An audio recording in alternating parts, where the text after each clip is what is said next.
Are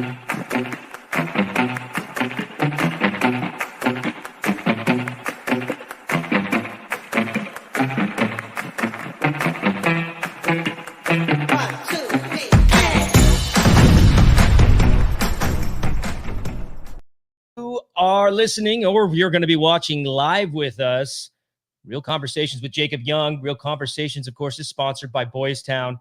Boys Town has been saving children, healing families for over 100 years. And they're a nonprofit, so if you feel inclined, you can, and you find it in your wallet, of course, please go to boystown.org to donate. You can go to my bio, any of my social media platforms to find their link. RCJY, of course, is also sponsored by Lane Frost brand, made for the champion in you. Be sure to use Jacob 15 to save on anything and everything. Lane Frost brand. Now, guys, it's no secret that I'm a country music fan, but even I could be a fanboy every once in a while, because my guest this week is why I love country music so much. And my guest is literally a one-man band combining guitar, tambourine, kick drum, harmonica, great harmonica, and has this unique, commanding voice. This artist is keeping pure country music alive. His albums, singles, concerts have gotten rave reviews from fans and critics alike. He's a breed of musician who works outside the mainstream pop country. And like Cody Jinks, his songs get back to the roots of traditional country music. Little blues in there, little rock in there. Albums like The Country in South Dakota. This man hails from Oklahoma, but we're going to be screaming down the runway with this week's guest, the one and only Tennesse Jet. You know what time it is. It's time to keep it real. Real Conversation with Jacob Young. Some days a dove, some days a dark cloud hanging around, others in the light of love. I've been scuffed up by the devil, but I'm washed. All right, TJ. Mind if I call you TJ? No, that's what everybody calls me. That's the best thing. I've been called way, but TJ would be the best. Yeah, my friends call me TJ, so go right ahead. Well, I appreciate you joining me today, TJ. Man, it's really, I am a fan, and I just love what you're doing, man. Your music is so great, and of course, I'm a fan of Cody Jinks. It's no secret there. Me too. I don't have his logo on my cup today, but well, that's a pretty nice cup you got there. Pretty fancy cup.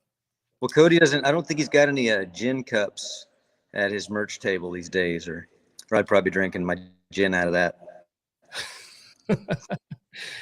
Well, man, I want to just back up for a second. Just take us a second to your childhood. Just give us a kind of a lowdown of where you're from. I know you started in South Dakota, but you hail from Oklahoma. Tell us a little bit about yourself. Yeah, I was born in Belfouche, South Dakota, actually. And but when I was, I guess, around 5, my parents moved to Norman, Oklahoma, and I grew up in a little town called Noble.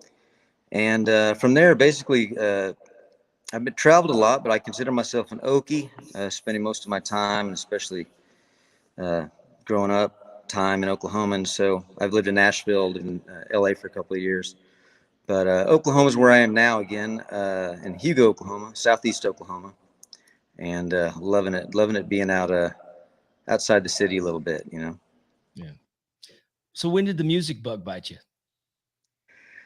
I think it's always, I would say creative writing, in a sense, has always been kind of there ever since I can remember. I've always written, I didn't even know what they were. They weren't exactly poems. They were just kind of short stories, or I like the way that words affect other words, and how you can inspire someone with just words on paper. It's kind of an amazing thing. You can take a pen, put some words on paper, and people can read it and feel these intense emotions. It has a way of kind of digging down deep inside of people, and because I think a big part of it is they're kind of filling in a lot of the colors themselves, and things that relate to their lives. And so I've always written lyric, I guess. And then whenever I started playing guitar, it was mostly just to put those words to turn them into song. But I was a baseball player growing up, so I didn't even know how you even got into this business. There was Little League sign up, but there was no, be in a band and drive, to play music, sign up. So I didn't even know how you even do that. And, but I figured it out. I figured out a way into it, and been doing it ever since. Are you a self-taught guitarist?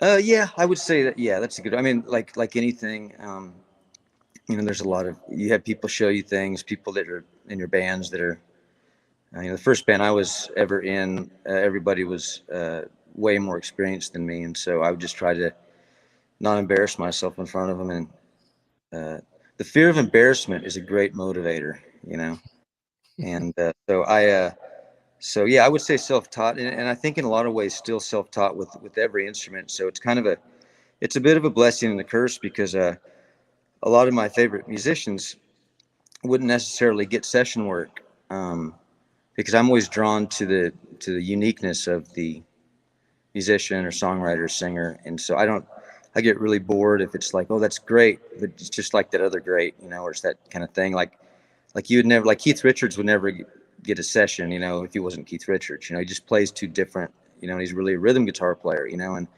a lot of the people that I really, really like, a lot of my favorite singers are singers that universally a lot of people consider not great singers, So, but I'm just drawn to, I love Bob Dylan's voice, I love Neil Young's voice, and Johnny Cash. I just like authenticity more than anything, and I like creativity. I feel like I always put it this way. I got to do some shows with Willie Nelson last year, before the pandemic. I guess, was that last year? I don't know. And so, and just seeing him every night, he's kind of the epitome of everything that I always have aspired to. His singing is unlike anyone else's singing. His guitar playing, it's unlike anyone else's guitar playing today, at least within the confines of whatever genre he'd be considered. His look, at a time when a lot of people were either very buttoned up or very slick. He had like braids, and it's just like he's always just done his own thing. And so to me, it's just like that's something that really I feel like that's just a decision that anyone can just do that. And I think that whenever people make the decision to do that, then I think that, at least for me, I'm drawn more to those types of artists. I still acknowledge that other artists are great, and I get it. It's just not really what I like to listen to or what I really get off on. I love artistry, and I love creativity. Yeah, it definitely shines through in your music, and I hear you loud and clear, because I'm the same way. I mean, I love Bob Dylan, I love Willie Nelson. In fact, I saw them together up in Woodstock many years ago. Seen Willie multiple times, but you also covered a Willie song, Poncho and Lefty, with Cody. Yeah, Elizabeth Cook, right? Yeah, yeah, and Paul Coffin as well. And it was actually, and then the we featured the soloist on that too, because it was like Mickey Raphael, who's played with Willie since I think time began, basically, and then my friend Brian Newman, who's the band leader for Lady Gaga, and he played the trumpet part, and that whole song was about like treating it like because it's Townes Van Zandt wrote the song, but I think most people know it because of the Willie and Merle version. It's become such a synonymous song with Willie Nelson's catalog in a lot of ways. A lot of people have covered it, but so whenever I choose to cover a song, it's to try to do it in a way that I haven't heard it done before, and try to find something totally different about the song, and enhance different qualities, because I don't see any point. Like I also covered on that same record, She Talks to Angels, the Black Crow song. Right. And there would have been absolutely zero reason to cover that song like the Black Crow. You would not, it would have just been a pale imitation no matter how good you did it. And Chris Stapleton could have covered that song, and if he was trying to do it in the style of the Black Crows, it would still be subpart of the Black Crows, as great as generational talent as he is. And so it's just a matter of taking the song and trying to say, like, this is such a great song that you can do it as a bluegrass song, and it's got a different feeling to it, and so I always try to do that with all the covers. Yeah, I covered a Waylon Jennings song. It was the same way. It was just like, let's do this song. If you try to cover way more blues like Waylon, it's gonna be the same thing. It's like, what's the point? Why do you do that? Why are you trying to do it just like Waylon? And if other artists that cover just like that, more power to you. I'm not here to criticize, but it's like, but for me, at least the way I like to approach covers is like, you're an artist, so do it like an artist would do it. You wouldn't, if Vincent Van Gogh was going to go paint fruit, he's not just going to try to paint it like all the other painters at the time. He's going to probably make it weird, do something that he can express his own creativity in it. And so that's always how I've drawn to do it. And that's how Poncho and Lefty was. It was really more me directing on a song like that, because there were so many guests on it. So it was a matter of kind of like it's like one of those movies where there's just so many cameos in it and features and stuff like that, And so it was just about making it where it wasn't, where everyone involved in it wasn't involved purely because of who they were. It had to make sense too. And so that was kind of really the challenge. It needed to be different perspectives on these characters in the song. And so we get Elizabeth to sing a verse. You get a female perspective of it. And you just get distinctively different types of voices, because I think the song is just so, in a sense, very universal, even though it's a specific story about these two outlaws. But I think depending on how you approach that, and then if you want to make it more, Tex-Mex, you add trumpets, and if you want to make it, more weird, you add like the mellotron, like we did. Whatever you want to do, it's all purposeful. And there's always I think that it's okay to do things that are even if other people would perceive them wrong, as long as there's intent. Then I think that there's a vision there. Then I don't think there's really any wrong answers. But you've just got to be able to have an intent to it. If you're just guessing, you might get lucky. But there was a really strong intent for a theme in that song. I wanted to feel very Western, and in terms of Western, like Western movies, in that sense. You definitely nailed it. And I got to say also, the Waylon tune, definitely he would be proud. I know he would. It's such a jam. I've always loved that song anyway, but just to hear it that in that direction, man, it is an artistic statement. So more power to you, man. Keep on that same path. Just Thanks, really man. Yeah. We got somebody from Botswana checking us out right now. Botswana. Wow. Yeah, Africa. Well, hello, Susan Moses from Botswana. That's awesome. Yeah. So yes, I was going to ask you a little bit about that. I mean, and you kind of nailed it on the head, but that was one of my questions, because you do several covers and you do them in such a way, even a Whiskey Myers tune. It's just great. It's great to see that, and you admiring the people's music that you like, and honoring it with, a true artistic intention. Yeah, Bury My Bones, the Whiskey Myers tune. That was a song that me and John Jeffers wrote. He's the guitar player and the band. He came over to the house one day. He lives just right across the river. He's in Paris, Texas, and he just came over to the house, and it's the first song we wrote, actually, and they beat me to recording it, and then they did such a great version of it with the band. It made it where I was okay. Well, now I'm not gonna go in there and do a full band version, because I would probably, when my band does play it live, it's got the same mandolin part as like I love the version they did of it. I just think they nailed it, and it's exactly how I would have done it. And so, but since they'd done that already, I put it on my last record, but it's just stripped down. It's more like a Neil Young, just a harmonica guitar thing. And I think the song works in both ways. But yeah, I'm super proud of that song. And I do. I like to reinterpret covers. I usually do, at least like one per record. There isn't one on like the last acoustic record. But purely for trying to reinvent things and to honor things. I feel like in my core, like I'm a folk songwriter, and folk music has a tradition of keeping songs alive by covering songs. And so that I try to cover like the most famous songs I can, because then the challenge is to like do them in such a unique way that they're not compared to the original too much, because you're never going to beat the original for nostalgia reasons, or for performance reasons, because people identify that performance as the version of it. And it's great because like you know, like Waymore's Blues is like my top song, you know, my top like streaming song, and I've got probably about, I don't know, 80% people have been positive to it, and but the 20% that aren't positive to it are really not positive to it. And it's always, I always get a kick out of it, which I always find fine, because it's like if everyone likes everything that you do, then you really better start pushing yourselves further, because you're probably watering it down and making it too palatable.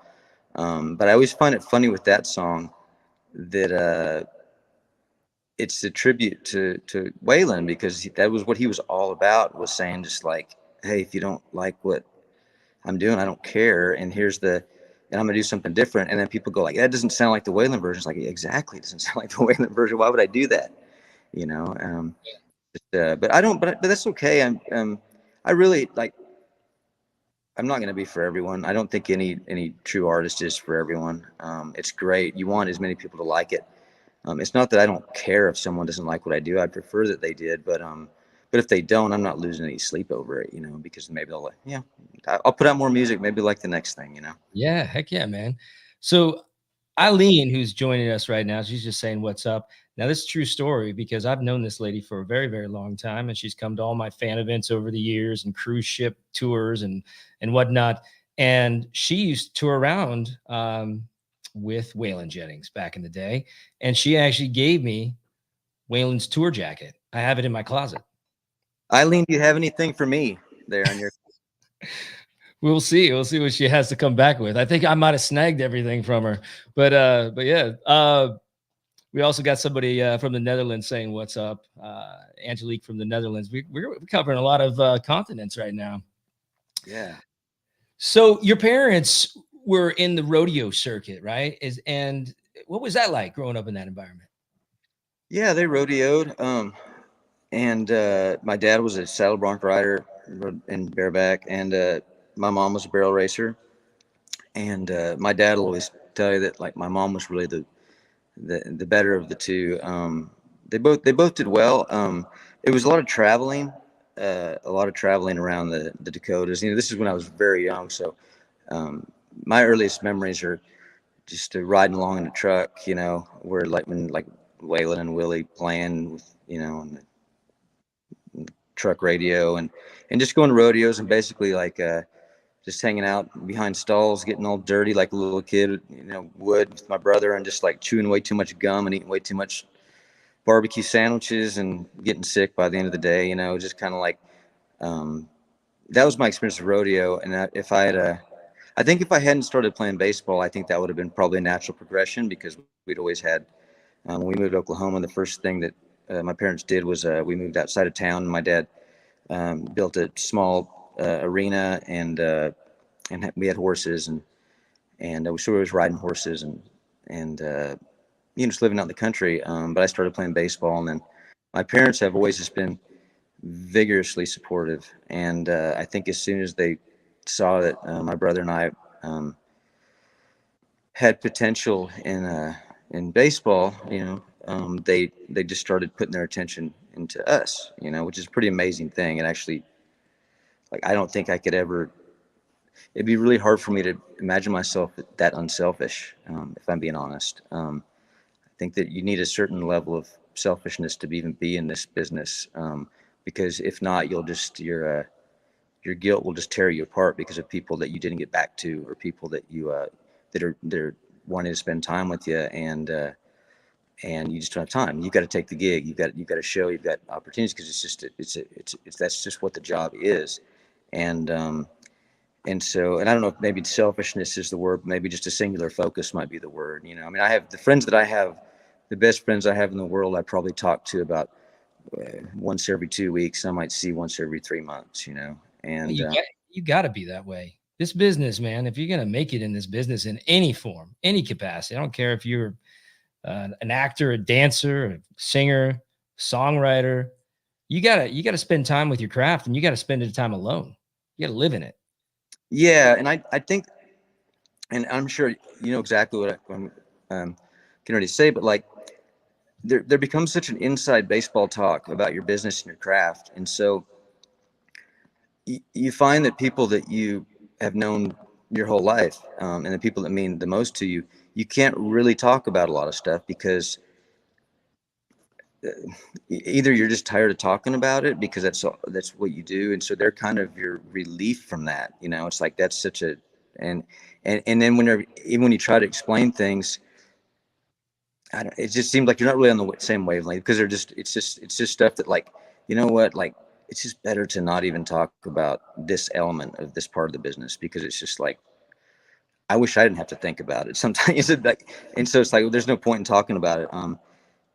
It would be like probably talking to someone that like codes and really like start talking to them about if you don't code and just say like tell me about like how you created this app. No, really get down to the nitty gritty of like you know all the different like functions and formulas that it took to get that. It's like that'd be the last thing that person would want to talk about and they really can't explain it to you, so it's like what's the point of this conversation, you know? Yeah, exactly. And it doesn't mean that it's coming from a place of like uh arrogance. It's coming from a place of just like whatever your job is. I can't talk for 5 minutes about cars.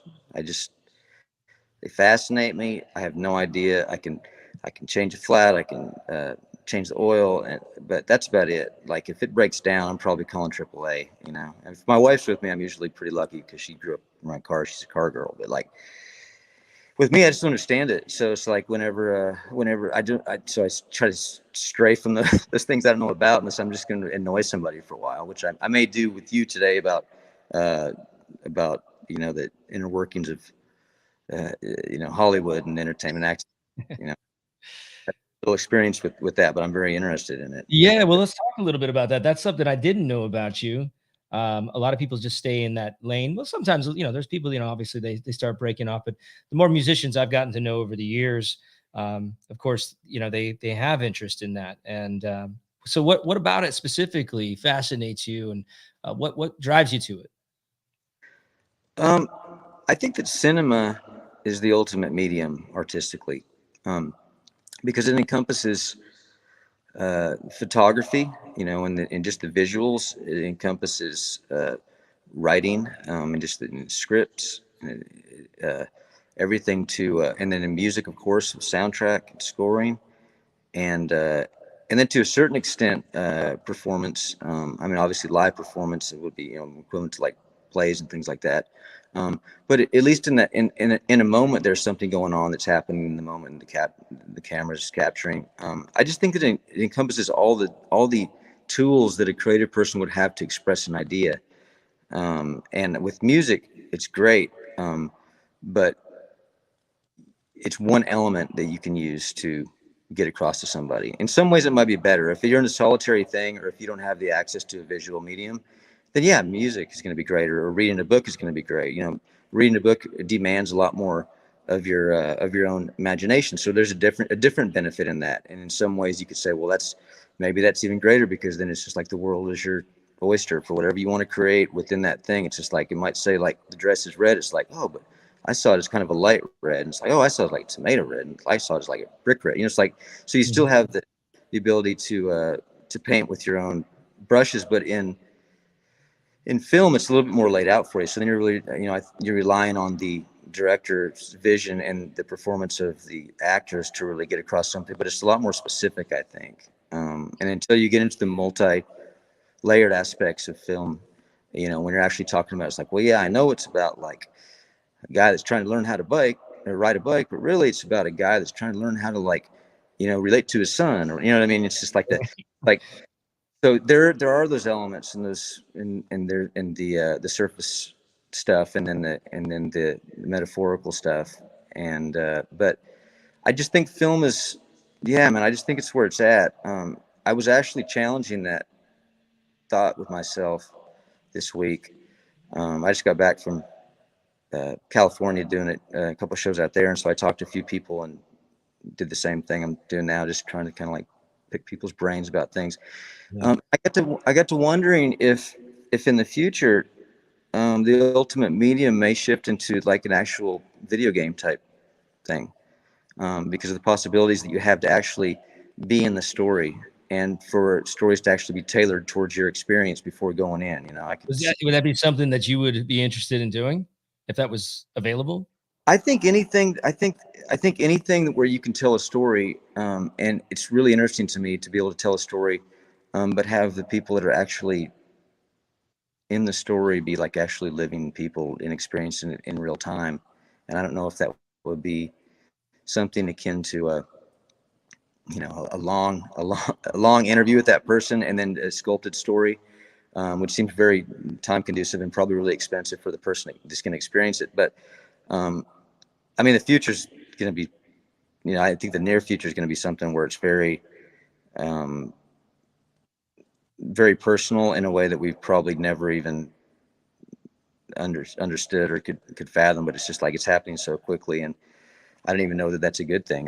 But I know that like I like any way I can tell a story, and hopefully leave the world a better place and leave the person in a better place, and at the same time get the this energy that sometimes just kind of runs rampant express, because it's just like there's got to.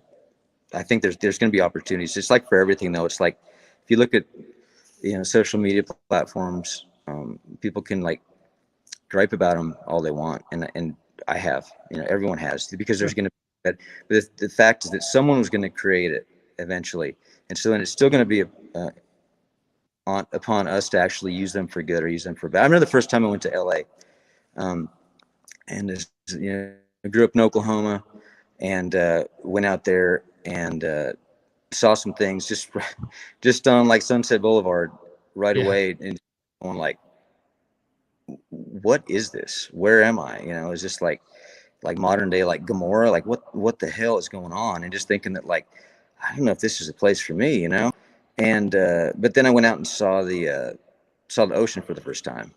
Mm-hmm. Like, oh wow, this is the most amazing thing that I've ever seen. And then you see that they feel the energy in the air. You just get off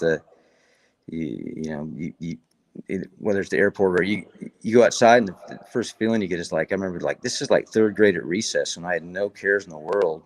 And I had 15 minutes to just like, just play football. There was no pressure, no stress, but there's all that energy. And I think it's just people moving there to like accomplish big things. It's inspiring. Sure. Yeah. I lived there. I was there.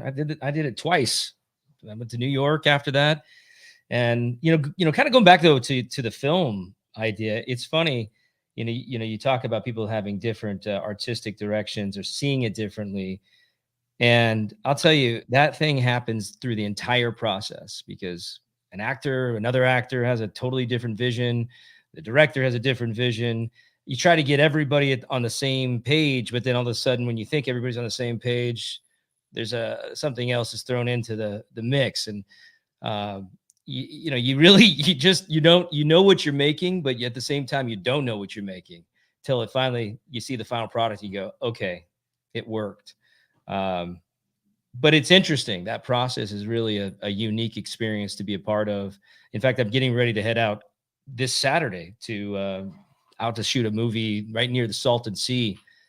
And it's a pretty straightforward script. I have to say, it's sort of a suspense thriller. It's under mysterious circumstances. This ragtag of criminals get back together over this mysterious letter that they all got sent. But again, until you're in the trenches and you're there, you really don't know what it's going to be or what everybody's point of view is. And everybody has an artistic point of view. And I think it's really trying, just like making music, right? Everybody's trying to meld and blend in and, once in a while highlight a riff or two. And,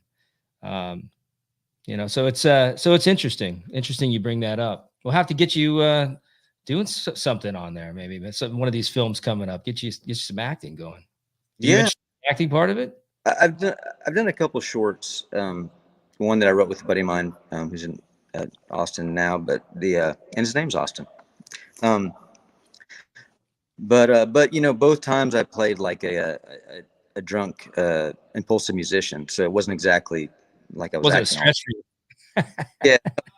It was not a stretch, but I was smart enough to know what I didn't know and the lack of experience I had. So I at least tried to give myself an opportunity to say like, well, what are you talking about? That's exactly how that guy would act. 'Cause that is that guy, But but but no, it's an interesting. It's fascinating to me just from that aspect. The collaboration part, I would imagine, would be probably the thing that would probably kill more great films than anything, because it's just like there's so many cooks in the kitchen. I think it's hard for me to even co-write, um, and so it's like a matter of like when you're talking about all sorts of people that can't see us. How could you see the singular vision of the director? How could anyone else understand that? And then to even, how could that director even explain it whenever he just knows it but doesn't know how to express it? He just knows it when he sees it. He knows it when it's right, And so how would he even explain to him, like, well, I can't tell you why your idea is terrible, but I know it is because all I do is think about this film, and all I want it to be is the greatest it can be. So, um, any of those mediums like that where there's just ultra collaboration would be, I would imagine you just have to really trust the people that you're working with. I'm sure you probably gotten killed on the edit room floor a few times where you're like going like, why did they use that? That was like my least favorite of all my performances on that part, and it's like, but what are you gonna do? I mean, I'm sure at the same time, I would imagine that an editor could either make you look like you're really good or really bad on that day, depending on how they. That could also come down to lighting. I say this every time I'm on a set: make friends with every department, ask them how they're doing. I've been in TV since 1997, and you get actors that will come on a set and they don't make eye contact with crew members, and it's just a bunch of bullshit is what it is. It's just it makes them feel less than, and then it makes them feel, the actresses and people feel unapproachable. Well, they say some stupid excuse like, oh, it's my process, this is my thing, I can't be talked to before. But what happens is these guys, they're the people that are helping you day to day get through. So I always make sure, and man, they'll pop that extra light on me, make me look better. They'll be in your favor. So it's to your benefit, but it's a crippling business because I have to shake my head at it sometimes. I go, Where did you grow up? well, I grew up in the Northwest, but I moved to North County, San Diego for like just like the last part of my senior year. And then I got hired. I was getting ready to go to college and got hired on the Bold and the Beautiful soap opera. And, it was like the rest was history. I just worked and worked and worked from there on out. But yeah, so man, I grew up in a small town, Tillamook, Oregon. I don't know if you probably have seen the cheese in your grocery store, or I have. yeah, that's where I'm from. It's a. You make that cheese? You make the Tillamook? I did, man. I didn't actually. I have many friends whose family are well ingrained in the Tillamook cheese factory, but I milked a lot of those cows when I was in high school that provided the milk butter for the cheese and the. Well, thank you. Enjoy the cheese. And I would imagine right about now the extra sharp is some of the stuff that I milked when I was in high school. Probably. So what are what's something that, like, I mean, now we know, you have interest in film. What is something else that your fans may not know about you? Oh gosh. I don't know. I've always, I tend to be, even the things that I do, like for fun when I'm not doing my job, are usually always related to the same type of stuff. So it's all kind of like I'm fascinated with like sounds and how sounds like affect people, and just vibration and things like that. So it's all really kind of related. So I don't know if there's anything that's that far removed from anything that people would probably identify me with. And yeah, I mean, I go down rabbit holes, and then I kind of like, until the rabbit hole is just like, beat to death, and then it's just like I move on to something else. But I get anything that I'm just fascinated with, anything that like can move or affect people, and to inspire creativity. And because I just think that you're just, at best, if you drink like green tea and and get lucky with your genes and things like that, you might be here like 100 years. So it's like, I just don't really have interest in a a lot of things that I feel like are just kind of not important, you know, or temporary. And so I try to kind of keep myself, like, all the things that I spend any extra money on would be like, you know, if I'm buying a guitar, it's like I'm gonna play that guitar. You know, I don't really want to just hang it on the wall. You know, I just always feel like we're not here very long, so it's just like you try to get as much as you can and try to inspire people to do to be creative, to not tell them what to think, but just inspire them to think for themselves. You know, I'm a big fan of free thinking and open dialogue, and not judging people that think differently than you. You know, and so that's, I guess that's what I kind of dedicate most of my time to. Oh, wiener dogs. That'd be the people know. See, this is what I'm looking for. Yeah, we love wiener dogs. Someday we'll have a wiener dog farm, or we just throw a big bag of feed out and like thousands of them run from the hills and come. But Yeah. I think my fans know that. I mean, we've made T-shirts with their faces on them. What are the dashoons? Dashoons? Is that how you? Dashians. Yeah, actually, if my wife is still there, he is. This is our newest one. This is Orwell here. Oh, look at that. There Look he at that. is. Oh, cute. So how many do you have? We only have one. We you know, we're on the road so much, and so we're training him. He's only 6 months old. We're training him to be on the road. We had one for 13 years, almost 15, yeah, for the longest time. But they get really jealous of any other dogs, so you got to be careful. They kind of want all the attention to themselves, and since we're on the road so much, we try to keep it as simple as we can with the dogs. So Yeah, nice. Well, I mean, you know, the one thing I could say that I didn't know about you is just how philosophical you are. You're pretty philosophical. You're a pretty deep person, and I guess that makes sense too, because you're, you know, when you're writing music, you definitely have to have contemplate some philosophical ideas. I mean, especially if you're writing the kind of lyrics that you're writing. So yeah, so that's pretty good, man. That's a pretty interesting thing. well, you know, I think a lot of people think deeply about a lot of things. I just think that I think that, like, I've been blessed with, and you've been blessed with, platforms where you can actually, like, just express yourself through things. So, but I think that there's a lot of things that people think about all the time, but they just never talk about, you know. And there's things that are,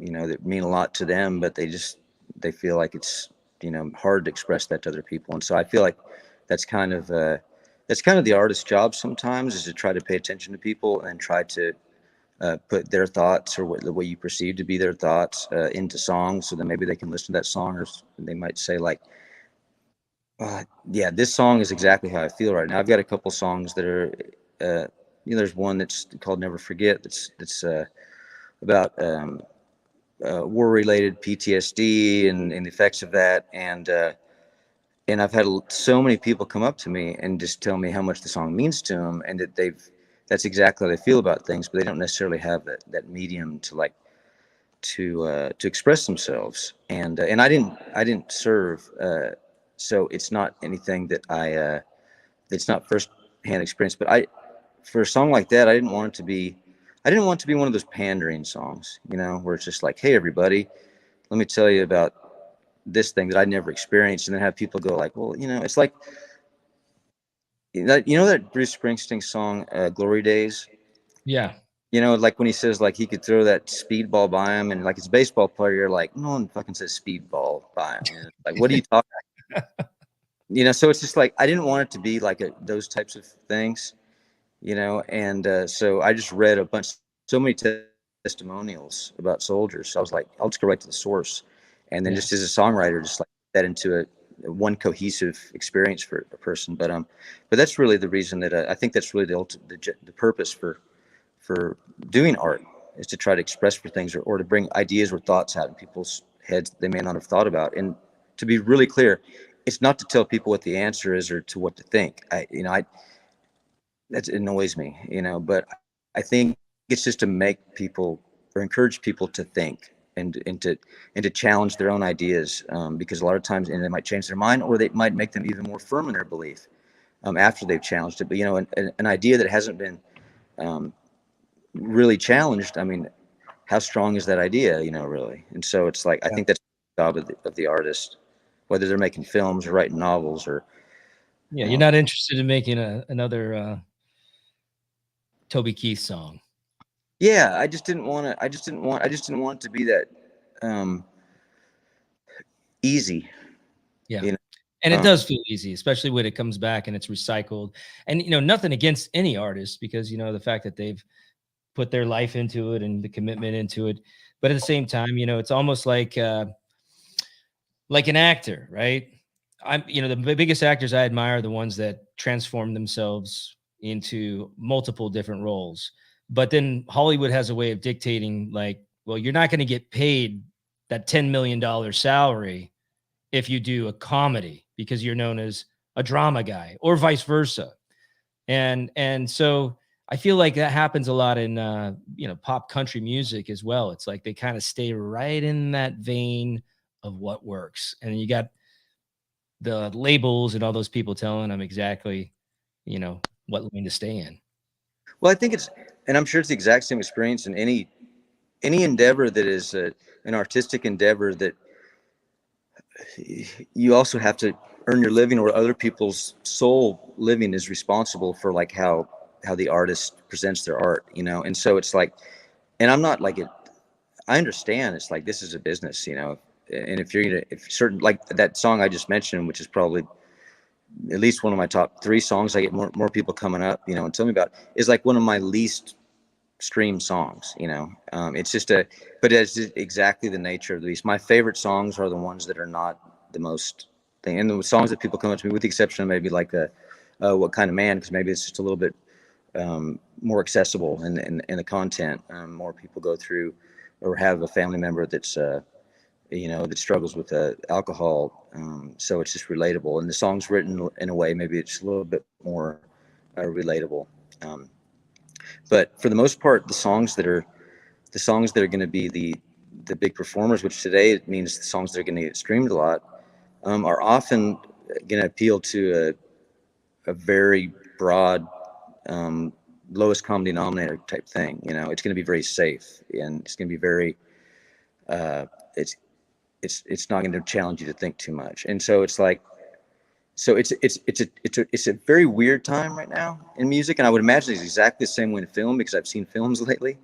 Um, the things that are going to be the big blockbuster type events are not necessarily always going to be like the best art or the most enduring things. And sometimes they are, and boy, when that happens, that's an amazing thing.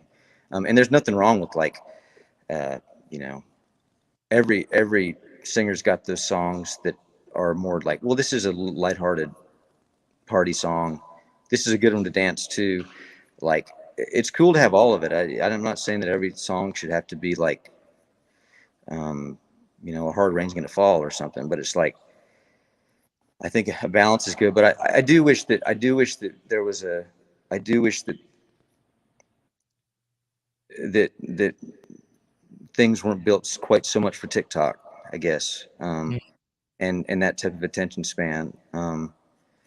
I think that there's a lot of great art that you're just not going to hear if you can't like do a dance to it or do some challenge to it. And it's like, I mean, it's self-serving because I don't really do. Damn, I'm disappointed because I just made 2 TikTok dances to your songs.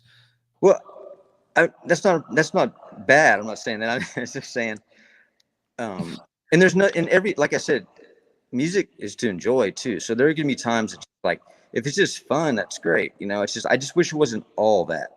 I wish there was, and I don't think it should be all the other thing either. I just think that like, it swayed so much to where it's like 9 to 1, that thing, to like a song that might actually still someone might care about in 30, 40, 100 years, and so, Yeah. Well, that's dictating chart toppers now, unfortunately. It's yeah. and people are, because they're ingrained into their social media account or whatever platform they're watching, whether it's TikTok or Instagram, and they're being dictated what is cool, like Top 40 radio did for so many years. And thank God there's platforms that are out there like Spotify and all the other streaming platforms that are giving artists a real voice that is outside of that. And I think more and more people are starting to understand that. But unfortunately, this generation that's coming up, I'm a little bit worried about.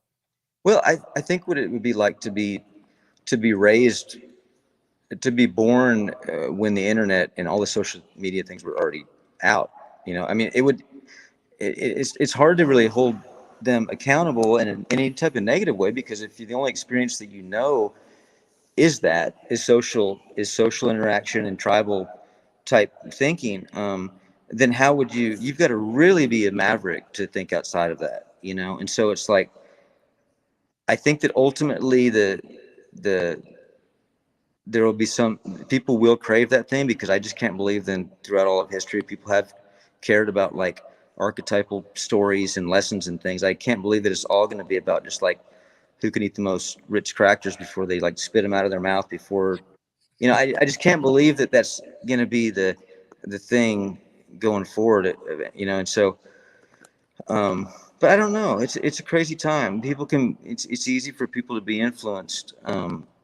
I would imagine that there are algorithms that like know people so well that they can probably make them think that they're thinking for themselves, because they, you know, a thing here, a thing there. People, we're so instinctual, I think more so than like we know to be aware of things that are subconsciously happening. And I think if you just showed somebody, you know, the number 23, you know, in different ways, you know, throughout the day, and then the next day have a product called 23, you need to buy this, they're going to say, I don't know what it is, but something's just telling me, that my gut is telling me that I need to buy the product. And so it's like, I think you can make people think that it truly is their instinctual gut that's telling them to do things. And to me, that's really the scariest thing, because if you can do that, it's just like, you know, you're really fucking with free will at that point. You're really making people thinking they're doing something. If you can do that, it's just a, boy, you talk about like, you don't even need propaganda at that point, you know? Absolutely. I mean, you may have touched a little bit on this, but how have you grown as an artist from when you first decided, okay, I'm going to cut my first single, I'm going to cut my first album, till today? Well, it's weird because I kind of from the get go wanted to do things differently. And there's been times when I've like hated that because you will see people that are the total opposite of that have great success a lot faster. And from the outside looking in, it looks like, boy, it's so much easier to just like, you know, be traveling down the road in that bus, you know, and rather than in the van, you know. And so many ways it would be easier if you just like allowed yourself to just like not care and really treated it like you're a business. And it's like, if you're a business, you're going to go, well, we're going to have a product, and so the product is going to be this song, and so we want to sell as many of these songs or widgets as we can. And so it's like, if that's the case, then like you need to make this type of song and to this time. But at that point, it's just like, well, I should just go into tech or finance or something, because it's like, what is it? What's the point of even doing music, you know? And so it's like, it's kind of a blessing and a curse to like actually want to kind of do more than that. And I don't knock people that like that. And some people, frankly, that's all they kind of can do, because they've never really had the desire to do anything other than just like, well, I can sing good, I look this way, give me some songs, push me out there. I'm a people person. I'll make it happen.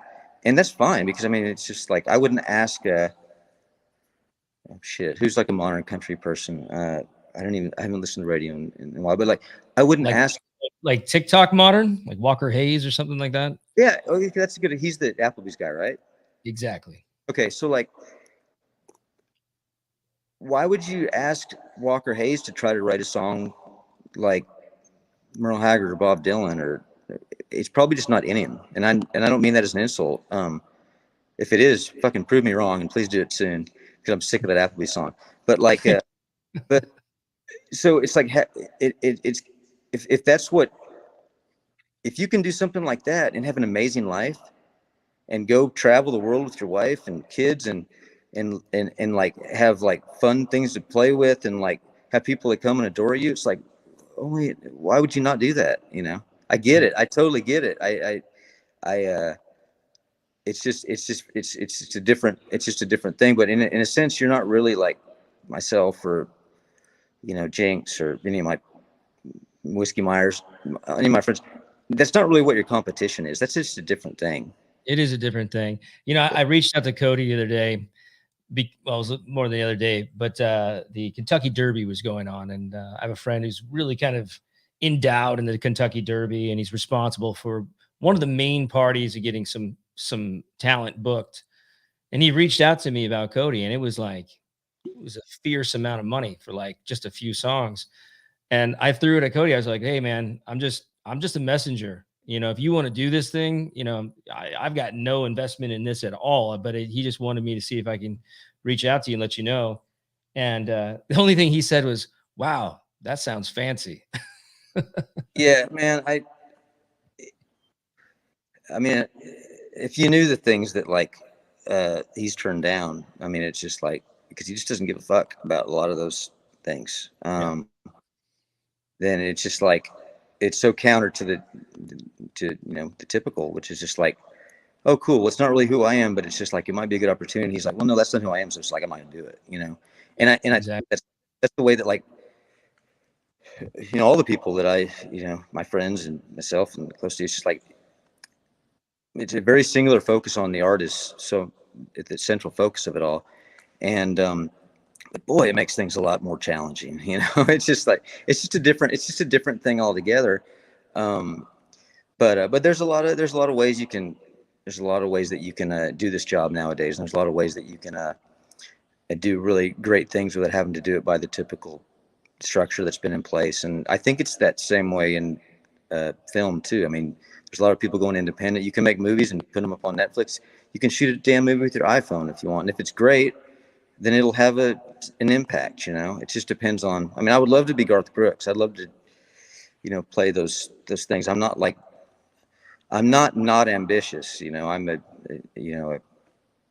But it's just like it's just at what cost. What do you want to what do you want kind of like the end game to be, and frankly I don't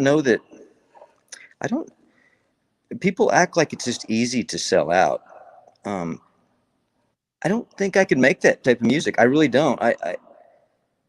You think that you associate that type of music as like inferior from a craft standpoint, and in a lot of ways it is, but the overall essence and what's coming across in that song is like I don't look at the world that way. I don't view like when I see like if you're talking about like a woman, like I see her for more than just this thing that's just like my say slide on over here and it's just, I don't know. Good old country stuff, right? Well, it's just the way that a lot of like modern, at least with country songs and pop too, really, it's just like it's kind of the worst of us. It's just it's the most impulsive, selfish type motives, and everything. And it's not like the long term. Like I don't know what happened to like quiet virtue, like people that do great things for other people and don't have to tell everybody about it, Yeah. and or just to say like you actually get shamed if you're like square, if you're not just like. And I mean, even if you want to talk like outlaw country and stuff, it's like I love those songs, but it's just like what's so cool about like just being coked out of your brain all the time? It's like that's not a cool thing. Like being a drunk is not cool. It's like what are all these things that get kind of glorified? It's just like, oh, I like that song where you talk about. It's like, well, like I'm talking about a guy that really messed up his life. It's not like he's not the star of that movie. And so I don't know. It is what it is. It probably always will be because it always has been. And so it's just the world we live in. But I think hopefully there's still, you can carve out a niche where you're trying to make meaningful, lifelong music that impacts. Same with movies, film, and not that you're not going to do a song every now and then. It's just a fun song or a drinking song, and not that you probably wouldn't do a movie that's just a fun movie or just like. And honestly, sometimes you're like, well, it's hard to turn it down if it's going to pay my bills for a year, whatever. It's just like. I get it, and I don't fault that. It's just like there's a difference between doing something that's just a fun, happy song and songs that actually actively go out and promote just debauchery and stuff, or just like driving drunk or sleeping around. It's like these aren't like, why is that really what you want to put your message out? It's like yes, you can make money doing that, but I mean, can make money doing a lot of things that aren't, you know. Exactly. Eileen said that she's looking for something for you. Oh, back to Waylon. excellent. um, I was yeah. joking about that, but maybe she'll find something really cool. And if that's the case, it's like I totally wasn't joking. Get my the show and no. Oh man. Oh shoot. So some new music coming up.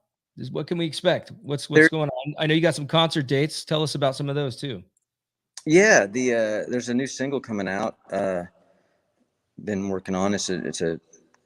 I'm really excited to put that out, and then it'll be called Drunken Choir, and it's coming out next few months. And then there's it's like I was saying, it's one of the songs. It's a little more lighthearted. I mean, there's definitely like characters in it, you know, that have seen and relate to. So it's like there's a serious underbelly of it, but really it's a little bit lighter or more lighter. And I've got a show in Jinx, Oklahoma on June 4th, Tiff. Outdoor thing with my friend Alex Williams. And what's that? Omaha. Omaha, Texas.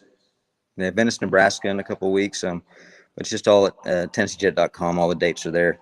That's usually my go-to because I don't know where I'm going to be the next week or where I was the week before. Usually, I'm just not good at legit. You got to look at your own schedule. My wife keeps me in line with those things. You know, wives are good for that. My wife does the same thing. Yeah, man. What's that? She's.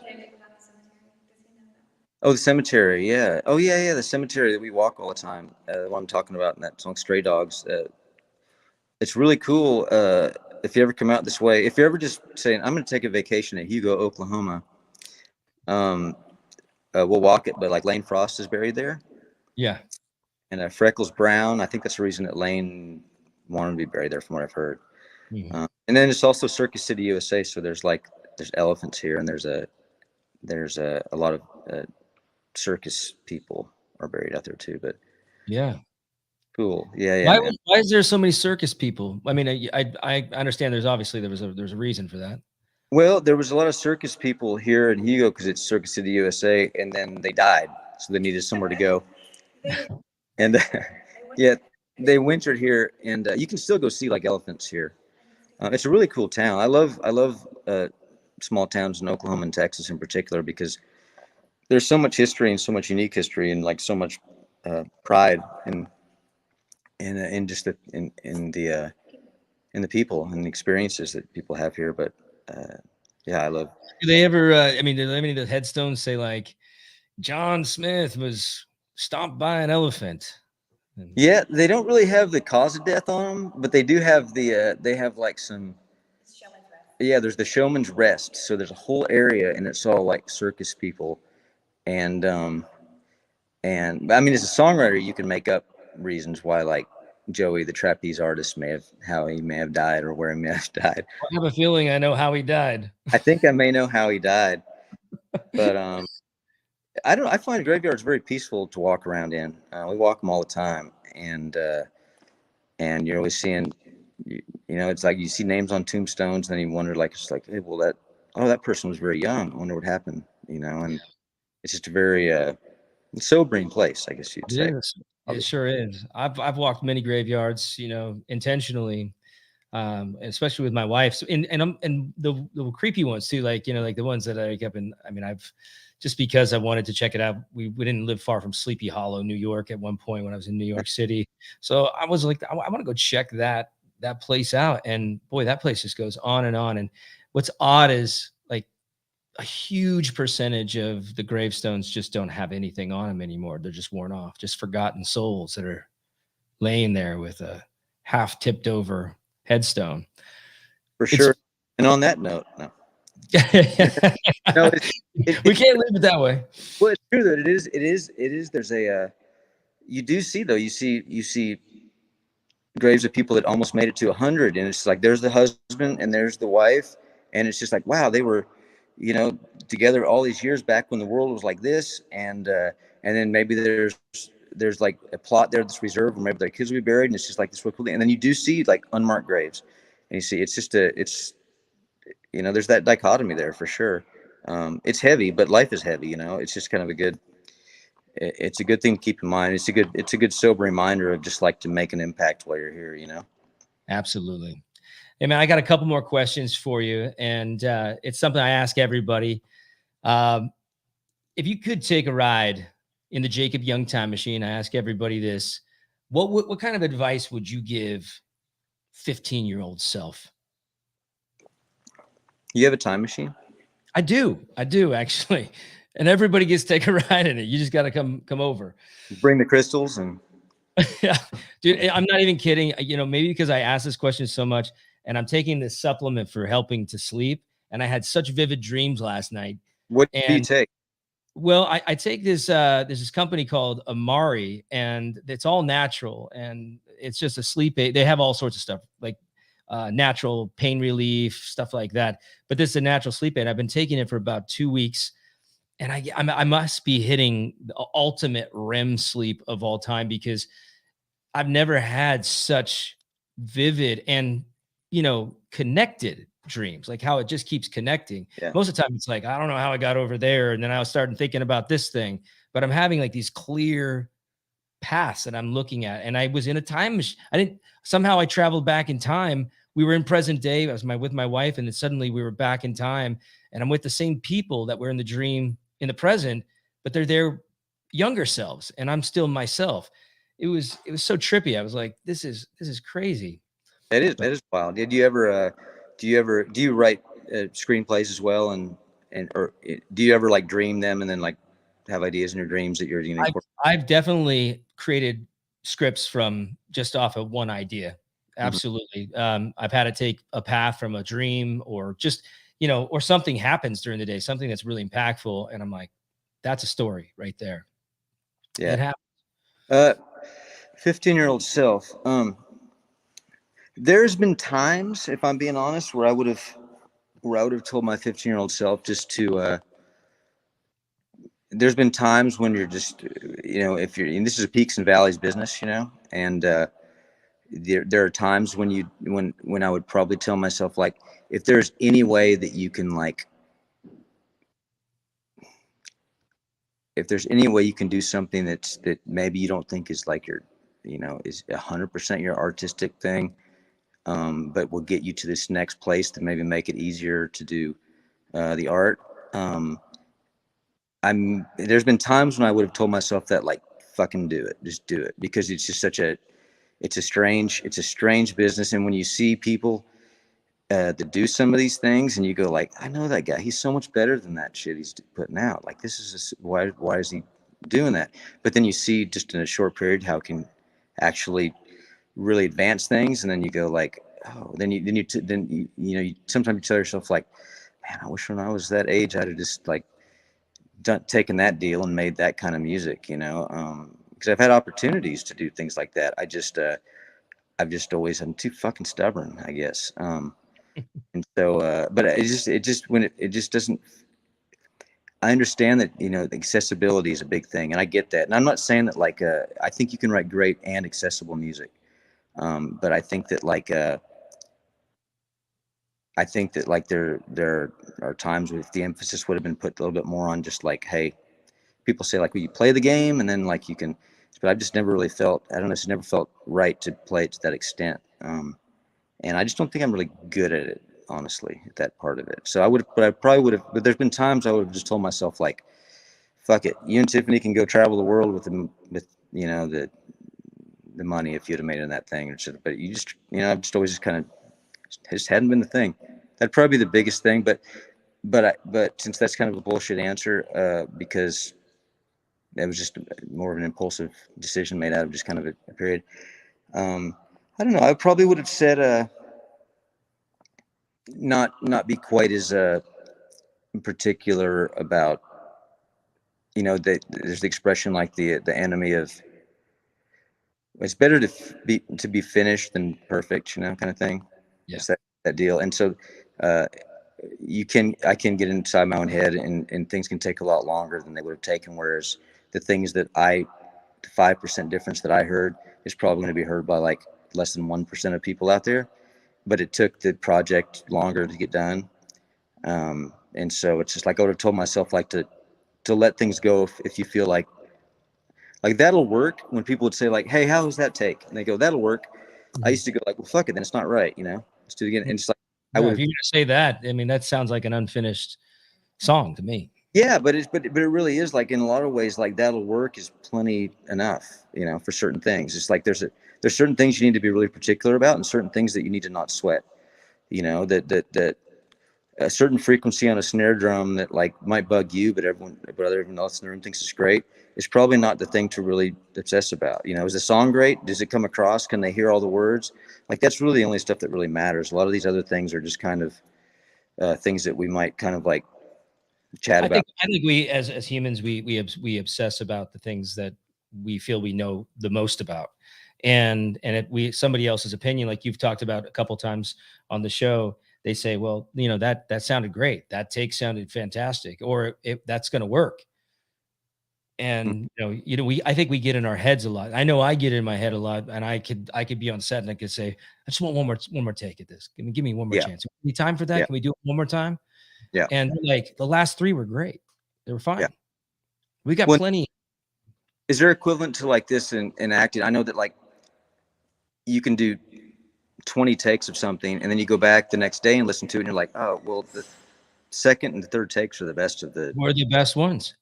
Yeah. I mean, I'm going to say 90% of the time, those first couple, because they're just the energy, one, because your heart's pounding a little bit faster because it's your first few takes.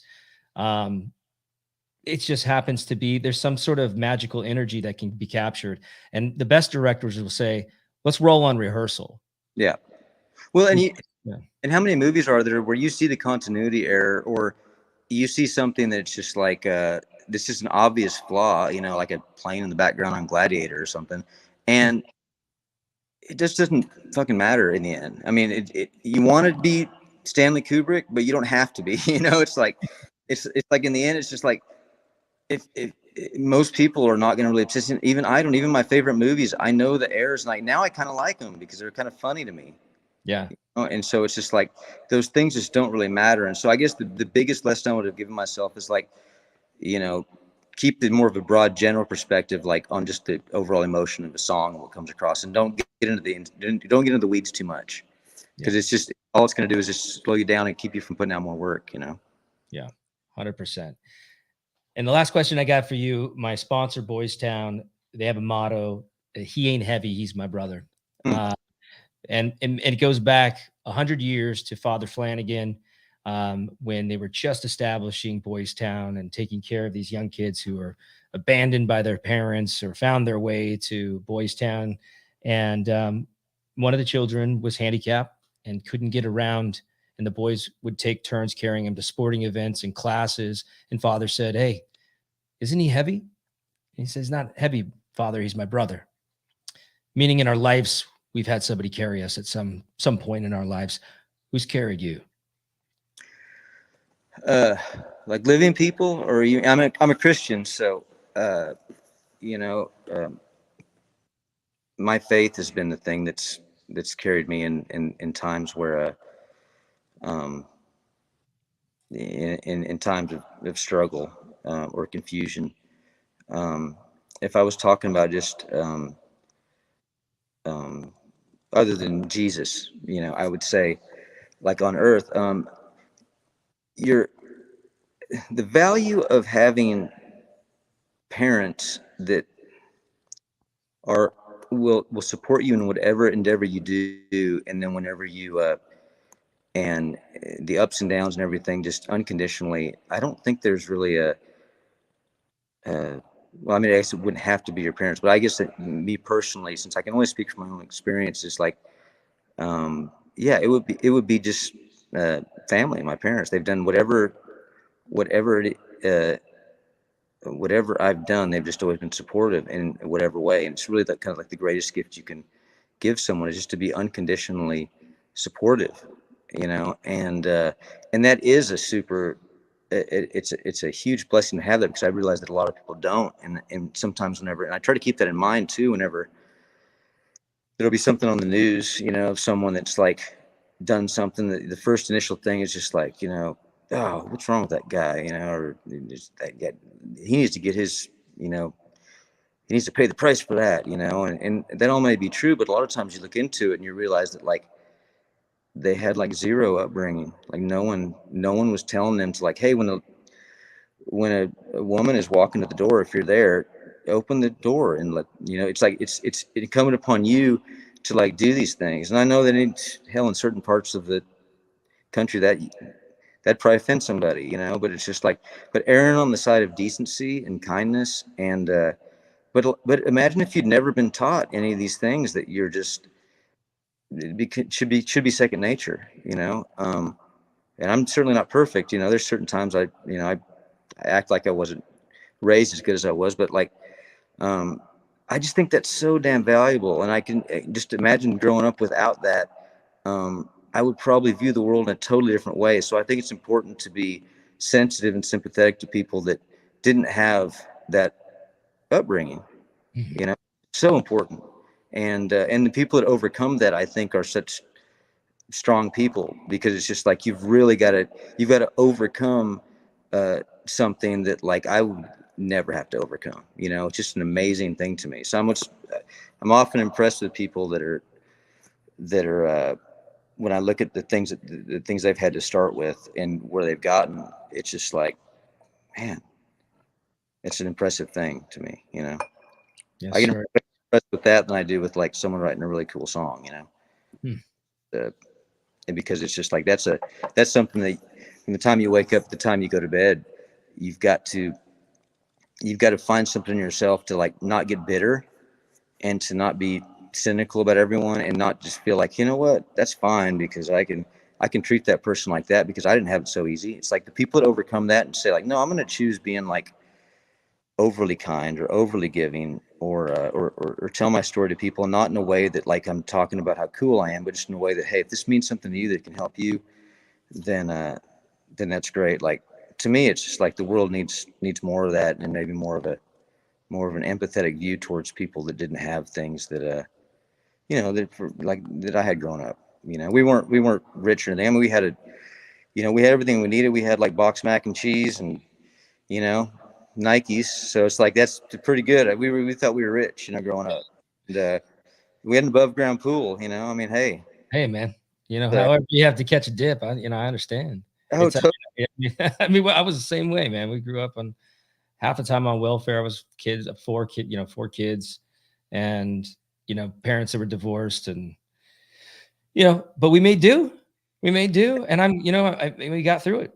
it's no different. It's no different. It's just like happiness is not, you know, how much money you have in your bank account. You know, it's, to me, it's just the people that you can depend on and count on.